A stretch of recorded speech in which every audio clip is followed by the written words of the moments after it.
I'm Citra Abbott. I have 5 children from 16 down to 7.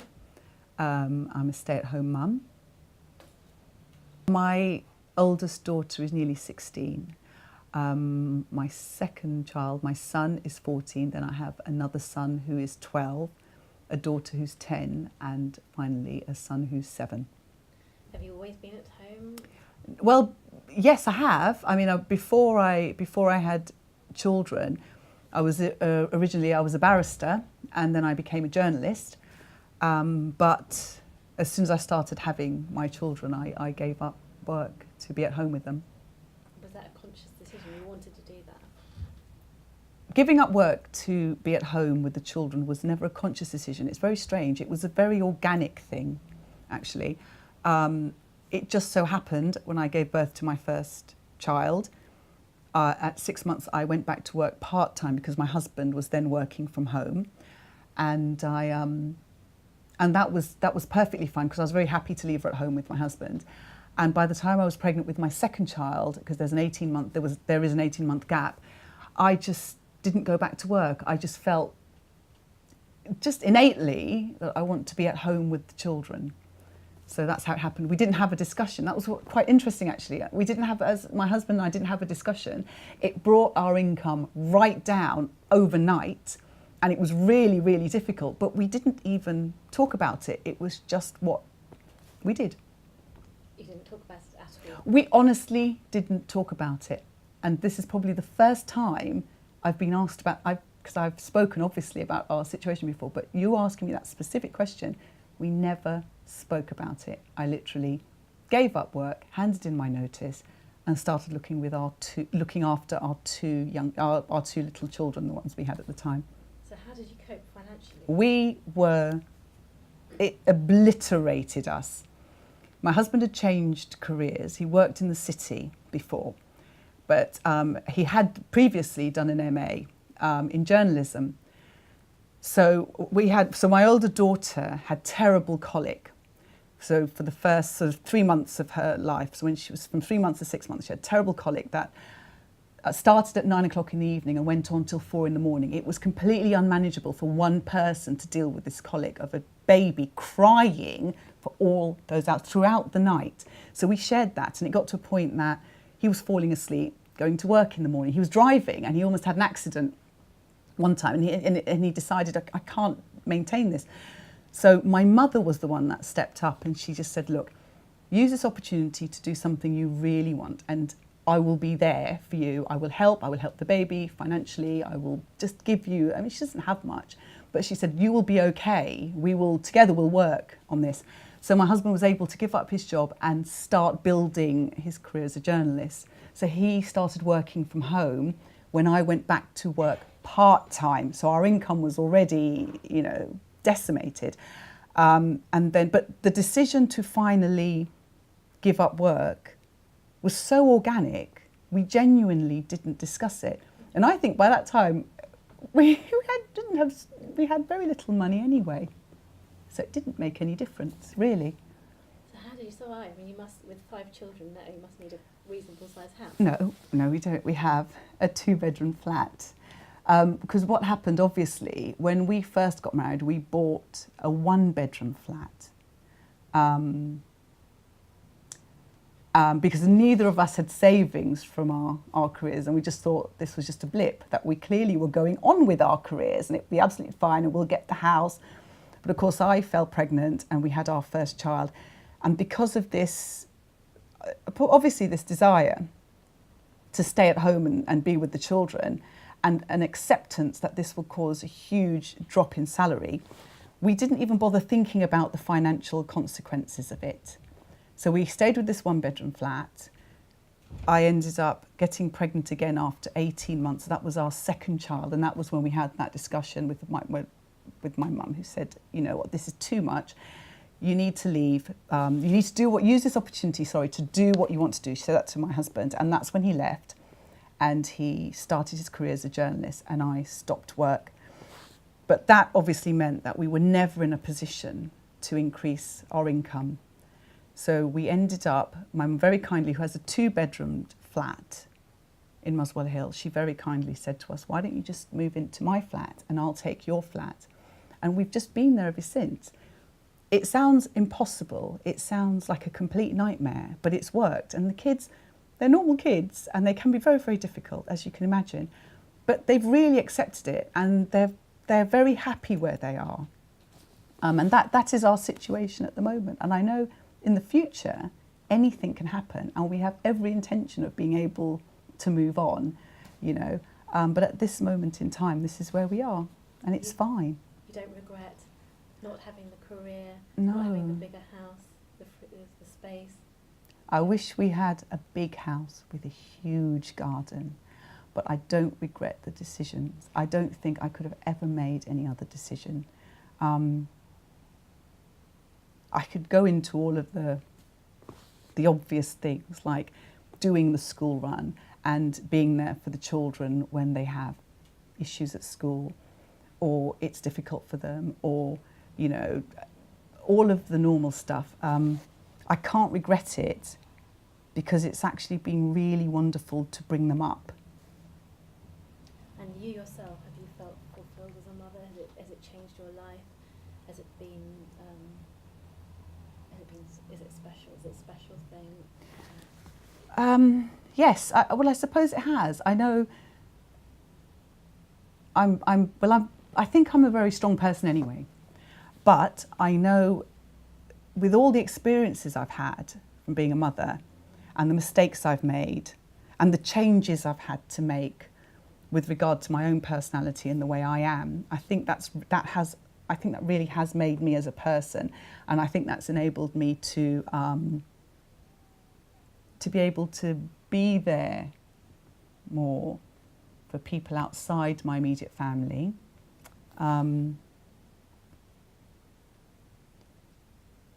I think having to make sacrifices because of the children adds a little bit of humility, I think. And I think it's in making those sacrifices and having all the difficulties that my husband and I have had bringing up our children in quite, in a way, in difficult circumstances. I think that's made us as individuals. I think the fact that we've had to go through this together has made us closer as well. So I can't regret that at all. And I don't think we would have the relationship we have if I were chasing my career and he was chasing his career. And I have to say, he's made huge sacrifices because of the children as well. So it hasn't been me sacrificing my career and staying at home, raising the children while he goes out to make... He's changed jobs and not taken promotions and not actually taking very good opportunities that he has had, especially when you're trying to build up your career as a journalist, because it would have taken him away from being with the family. And it's not as martyrish as it sounds, to be perfectly honest, because it is a situation of where you have a lot of children, you know, you need to both be there. You need two people to work at problems. And I think if he were in a position where he was abroad for 3-4 months of the year, or he was constantly late home, you know, because of meetings and travelling off, I think it would have been very, very difficult to sort of have the family unit that we have. Can you tell me a little bit about your children? Because you've had difficulties with health problems, but you've also got exceptional children as well. Yeah, thank you, Anne. The sporting genius and the music genius. Well, it's funny. Just tell me the differences in children and how you have to parent each child, that sort of thing as well. Yes, actually, having 5 children, and I'm sure all mothers and fathers say this, it's incredible how you can have different children coming from the same family with such different personalities. Yes, so my 16-year-old coming up to 16, she's doing her GCSEs, and nearly 4 years ago, she developed postural orthostatic tachycardia syndrome, which is something I had never heard of, and it affects your heart and it affects your circulation, and it is very, very debilitating. There are many people with POTS who do not work, who are housebound, who are in wheelchairs, and I think it does affect different people differently. And so she went from being, she's a grade A student, she's very conscientious. The reason she's a grade 8 student, because it matters to her. Out of all my children, she is the one that has revision plans plastered across the walls. She's incredibly organised, and she organises the other children when they're stuck as well. So that is her.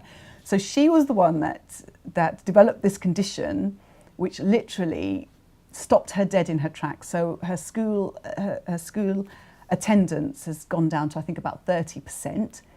She's very, very sick a lot of the time. She's in a lot of physical pain, and she suffers constantly from migraine. So the problem she has is the physical pain that she's constantly in. We've got wonderful specialists. We've got a wonderful team supporting her. But she perseveres through that. And I think this is to do with our faith. We're a Catholic family. And I think in this time, Isabella has really grown in her faith. So she doesn't see, sometimes she does, but she doesn't see her condition as something that will stop her being who she wants to be. She had to grow through that. I think that's where it has been really important that I've been a stay-at-home mum, really, because I would never have thought, that I would have to deal with issues like this. You think all you have to do is make sure kids get to school, get them into the right school, they have to do their GCSEs, their A-levels and go off to university. This never figures at all. So I'm glad that I was in a position where I could do all the hospital appointments, I could push for the diagnosis, I could fight with the hospital staff, I could get what I need for my daughter, because I had the freedom to do that. I didn't feel I had to answer to my boss. I didn't feel like I know I've got this meeting to go to, my job's in jeopardy, it's going to affect the mortgage. It didn't affect any of that because we don't have anything anyway, but my income was never an issue because I don't contribute in that sense. So it's been very important that I've been able to be there for her. But anyway, she has been exceptional through her school life in the last 3 or 4 years. She's still maintaining her grades by and large. She's doing really, really well. Her school's very happy with her.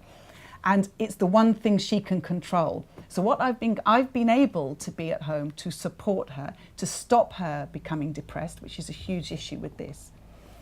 To stop her becoming depressed, to stop her giving up, because there have been times where she's been very, very low. And I think it's just important to be there to give her a bit of a shake and say, no, you have to get on.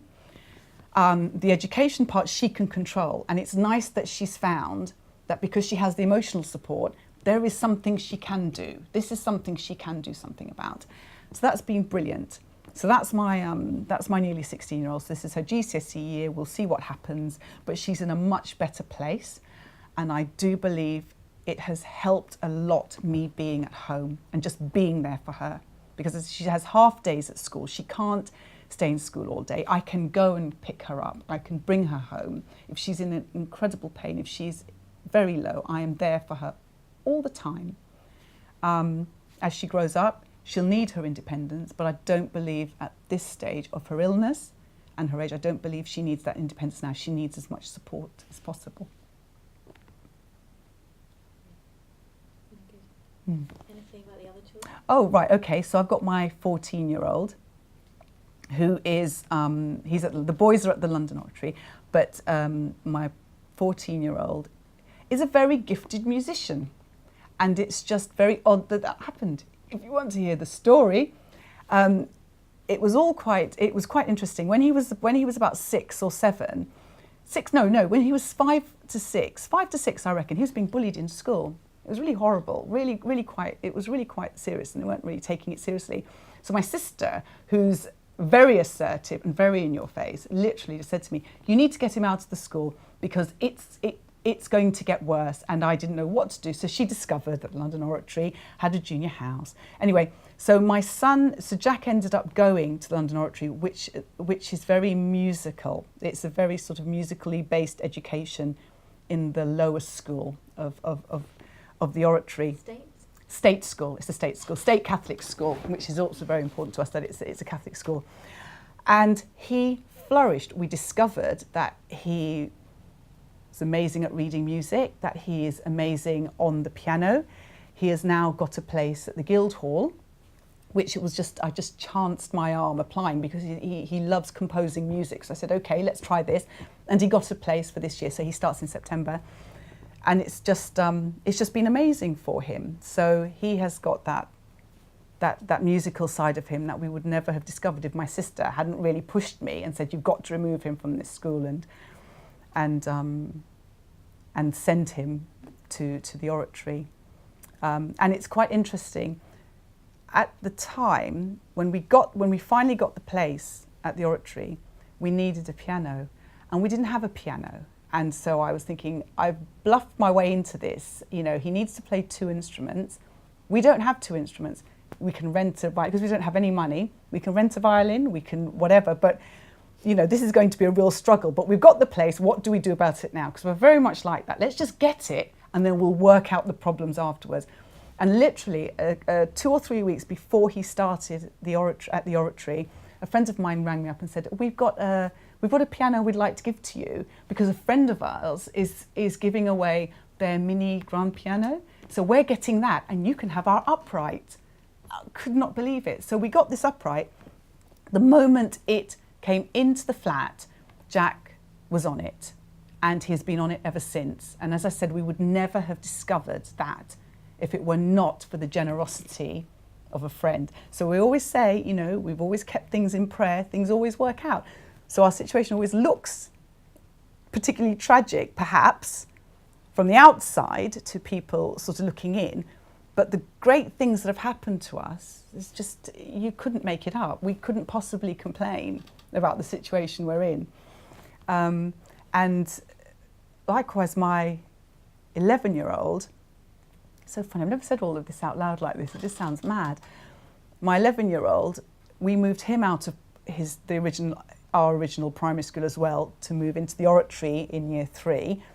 And at that time, his PE teacher was particularly impressed with how good he was at playing football, and was always hounding us to get George to join his after-school squad, his after-school football academy thing. And we'd always been saying no, because it was just another thing we would have to do with one of the children.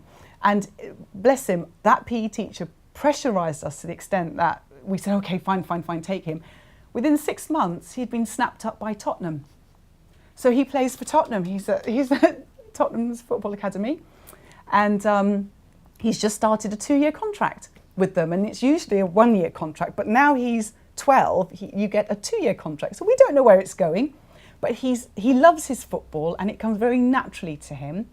And once again, just simply to tell you the little story behind that, the only reason he got into football was when he was very little, he was incredibly shy. He wouldn't speak, to the point that one of his teachers suggested he needed speech therapy, even though I said, well, hang on a second, he speaks perfectly fine at home. He's obviously just incredibly shy. And his reception teacher, this wonderful woman called Vicky Wynn, noticed that he actually enjoyed kicking a football around. Even though I couldn't get him to kick a football around in an after-school club, she noticed this. So she started making him sort of play with a couple of other boys in the playground who liked kicking a football around. And I think there were about 5 or 6 of them who would constantly be kicking this football around, and they became very strong in their friendship group.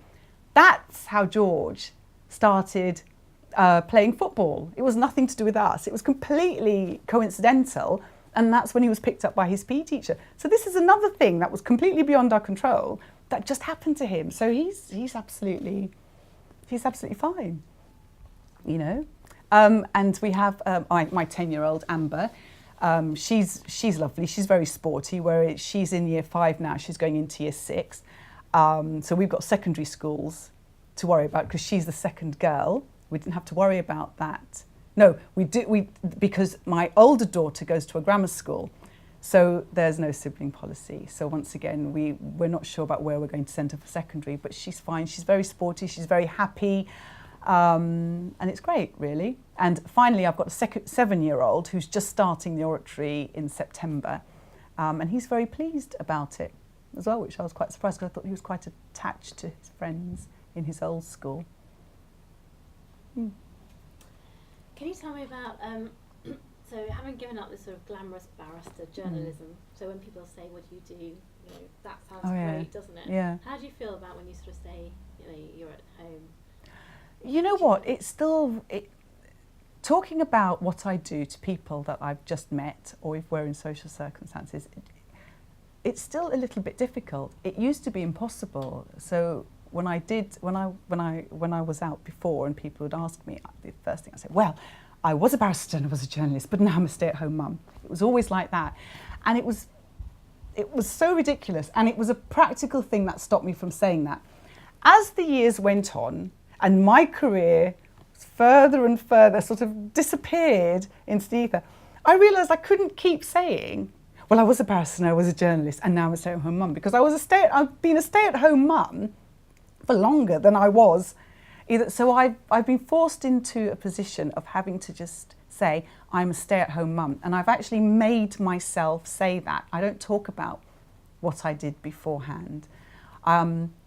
It's a really conscious decision, because I'm so desperate for people to understand that this is such a hard, full-time job that's so important. I don't believe my children would be who they are if I hadn't been able to stay at home. And it's not because I'm not a tiger mum. I didn't make them who they are, but I do think I have enabled them to have the confidence to be who they are. And it is as simple as being there when they come home from school. So when they come home from school and they drop their bags and they're moaning, that's so important, to just for them to be able to just let off steam, to have their dinner, to have me available for them whenever they want. And obviously the other side of it is that with 5 children, all you hear is mum, mum, mum. There's no peace. But when I can step back from it and it doesn't annoy me beyond belief, I can sort of think and believe that actually that's nice, that's great. Whatever's on their mind and whatever they need to talk to me about, they can. They don't have to wait for me to get home late at night or wait for the weekend. I think that's really important, because especially at the teenage age, which I've now got nearly 3 into, they seem to be quite spontaneous when it comes to things that are on their mind, or if they have issues, it just comes to them and you almost have to catch it. That's what I've realised with teenagers. You have to catch it. If you miss the moment, it's likely that they'll never mention it again. And I found that, obviously I haven't caught every moment, but I have found that practically, that when I've had the mum, and it's been so random and out of context to whatever they're doing at that moment, I thought I've just caught that moment, because that would leave their minds and it will never come back. So I think that emotional support has been really important. So I haven't had to think so much about what I used to do. I can confidently just say to people I'm a stay-at-home mum, because even though I know people don't understand it, and I think living in our society today, that really does play down the importance of a mum, a stay-at-home mum. I know that it's important. I know that it's very important, and I can see the fruits of that in my children.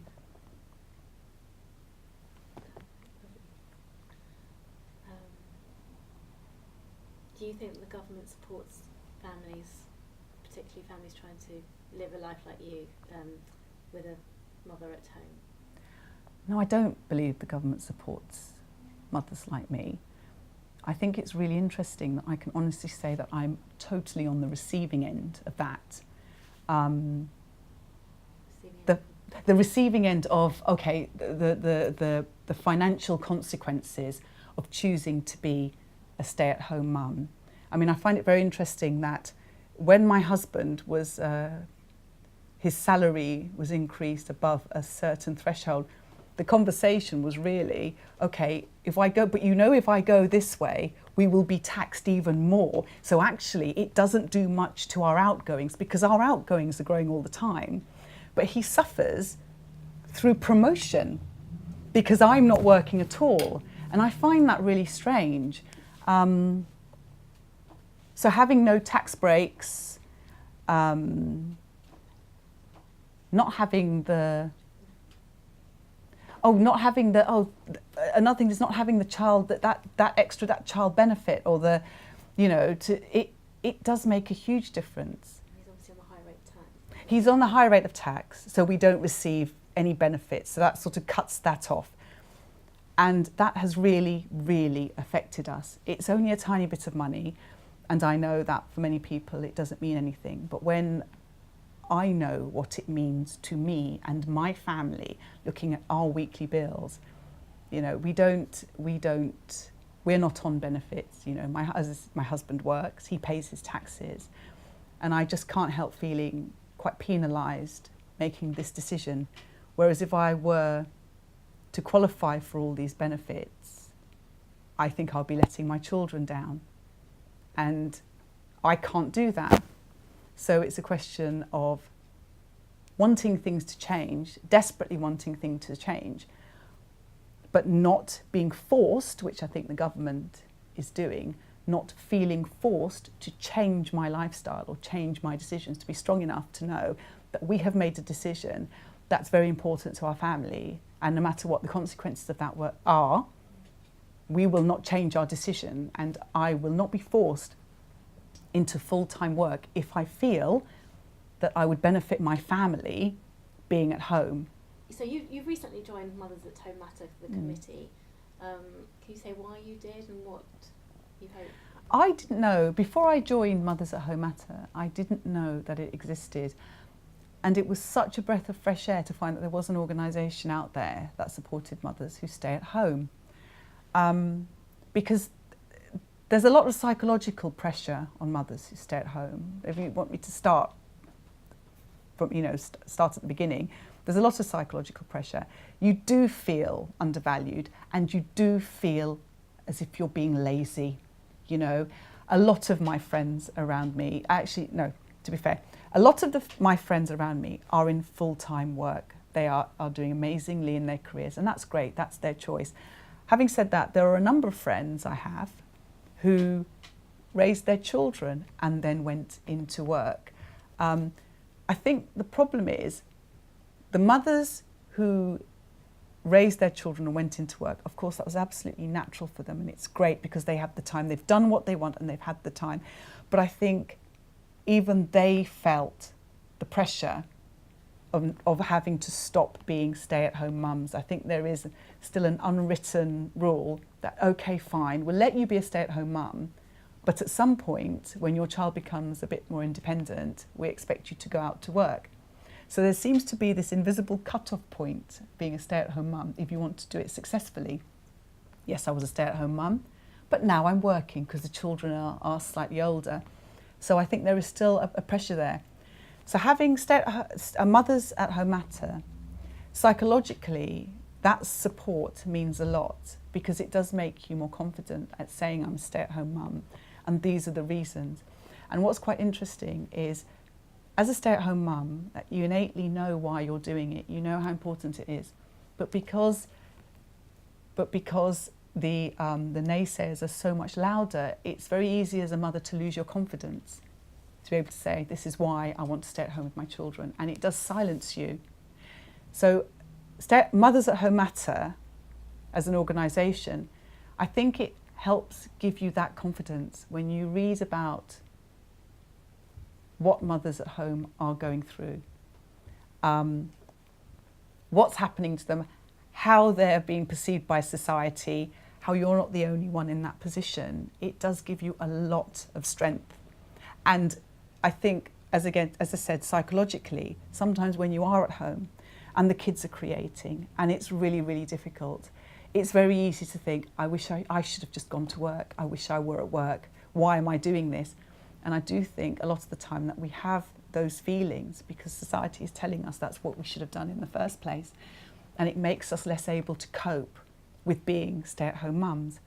And I think we need more support. You know, it is going to be hard. It's going to be really wretched sometimes, actually, but it's fine and it's the right thing to do. And, you know, the kids are happy. You know, it is helping. It is helping. My mother is a retired social worker, and she said to me a while ago, actually, that if James and I divorced and I keep the children, I would be better off financially because I would get more state help than we're getting as a married couple with trying to sort of provide for ourselves and our family. It's madness, absolute madness.